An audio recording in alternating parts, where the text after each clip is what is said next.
Valentine week. এই Valentine উইকত আপোনালোকে অসমত বিভিন্ন ধৰণৰ মানুহ দেখা পাব। এইজন হৈছে তামোল গুটি। তেওঁৰ লগত অজস্ৰ পইচাৰ তেওঁৰ লগত অভাৱেই নাই। কিন্তু গাড়ীখন লৈ ওলাই আহিছো।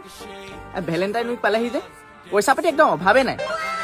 পইচাটো আছে কিন্তু গাৰ্লফ্ৰেণ্ড যে নাই, কাক লগ কৰিবলৈ যাম? পইচা থাকিলেওনো কি লাভ?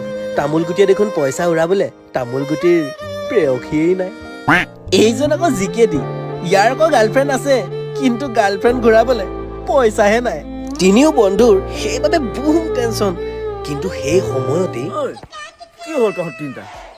ভেলেণ্টাইন উইক পালেহি যে। পইচা আছে, গাৰ্লফ্ৰেণ্ড নাই। গাৰ্লফ্ৰেণ্ড আছে, পইচা নাই। ঠিক তহঁতি বৰ অকৰা ল'ৰা দেই। হেৰু ফেব্ৰুৱাৰীটো কি অকল প্ৰেমৰ মাহ নি? ফেব্ৰুৱাৰী 1 HM ৰিজৰ্ট ডিব্ৰুগড়ত আছে কি কচোন, ছানবাৰ্ণ ৰিলোড। তালে তহঁতি যা, ফূৰ্তি কৰ। ডাঙৰ মিউজিক কনচাৰ্ট হয়, গম পাৱ নাই তহঁতি? 6জন আৰ্টিষ্ট আহিব। কোন কোন আহিব জানো নাই? প্ৰগ্ৰেছিভ ব্ৰাদাৰ্ছ, লিৰানভা, DJ টনি, আৰ্কছান, অভি শইকীয়া আৰু কিউ বয়, ক্লেন্স, চব। বহুত ফূৰ্তি কৰিব পাৰিবি কিন্তু। তো জল্দি জল্দি আপোনালোকে বুক মাই শ্ব'ত যাওক আৰু টিকেটটো বুক কৰক। এতিয়া দামটো বহুত কম চলি আছে টিকেটৰ, অলপ পিছত কিন্তু দাম বাঢ়ি যাব। আৰু বুক কৰিব হ'লে আপোনালোকে যাওক আমাৰ ইনষ্টাগ্ৰামত থকা বায়'ত থকা লিংকটোত যাওক। তাত গৈ মেলি ক্লিক কৰি দিলে আপোনালোকে ধুনীয়াকৈ গৈ মেলি বুক কৰি ল'ব পাৰিব। 7 ঘণ্টা ধৰি